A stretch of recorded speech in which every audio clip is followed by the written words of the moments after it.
Bueno. Venga, empezamos ahora. Sí. Va, venga.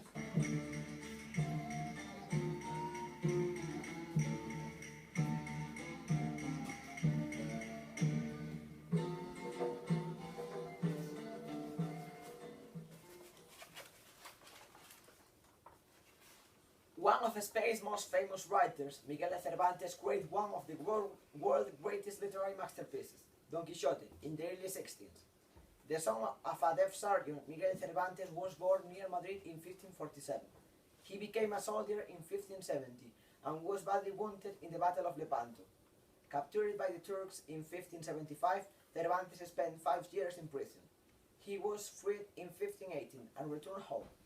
Cervantes finally achieved literary success in his later years, publishing the first part of Don Quixote in 1605.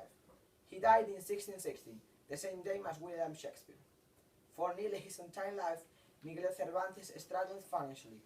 His father Rodrigo, deaf from birth, worked as a sergeant, a low trade at the time. Cervantes and his family moved around several times in his youth, as his father searched for better work prospects. Cervantes was an avid reader as a child, a skill he was reportedly taught by a relative. Whether he had much formal education has been a subject of debate among scholars.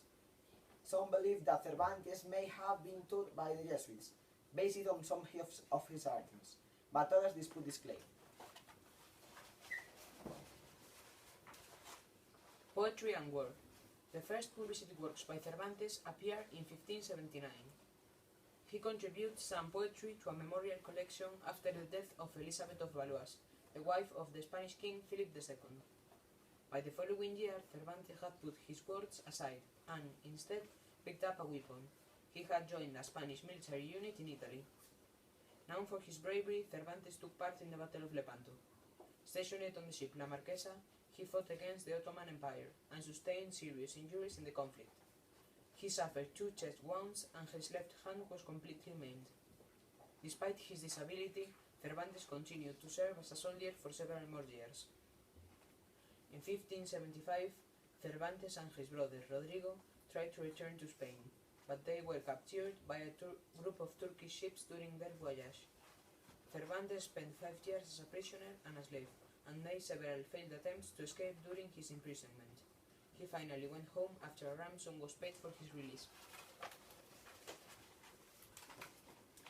Cervantes published his first novel, La Galatea, in 1585.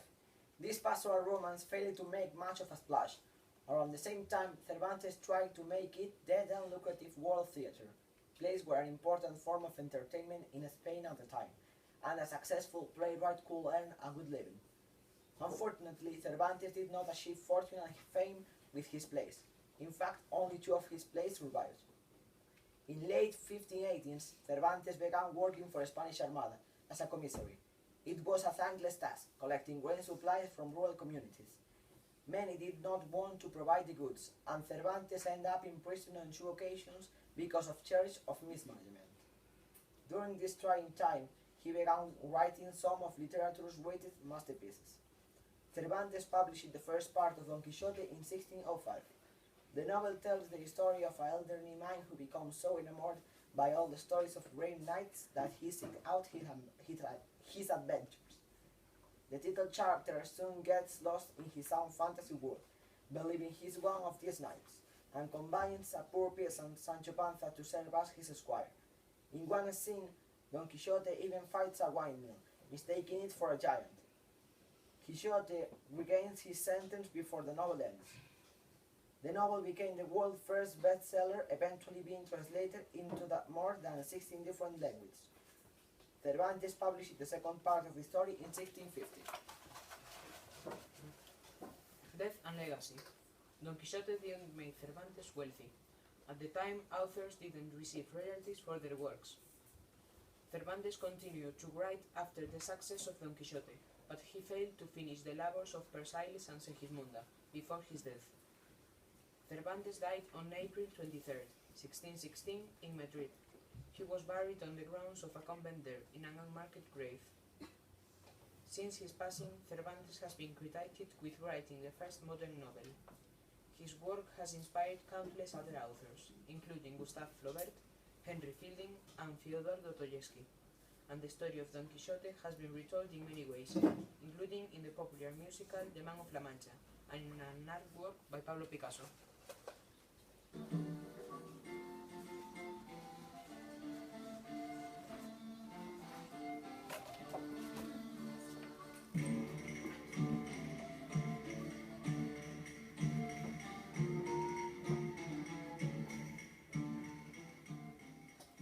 Our sir, the Duke has named Sancho Panza as governor of this island, Baratarian Island. He will have all the power and he can decide everything about the island.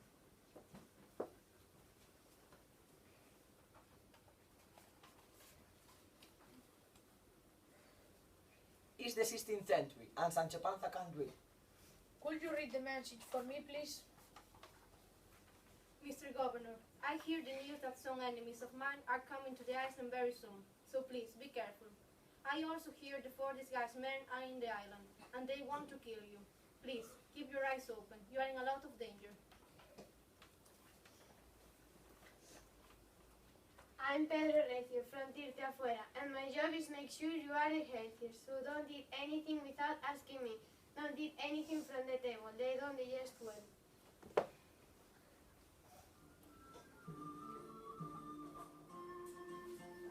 No. This roast chicken is not okay because it has too much fat.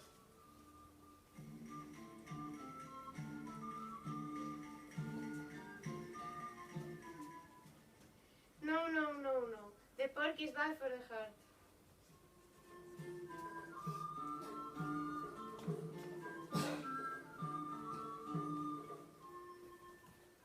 No. The pancakes are bad for the skin. Mr. Governor should not eat any foods containing flour. Could I eat that liver dish? There is nothing worse in the world than liver.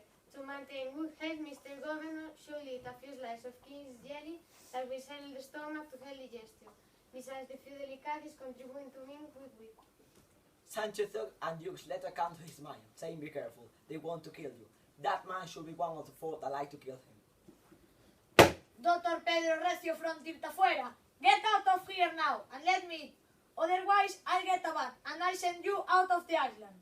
A business that does not let you eat is not worth 2 beans. Even though Sancho was on the island for some time to apply the laws, his laws were so good that nowadays some are still in use. They are called the Constitutions of the Great Sancho Panza.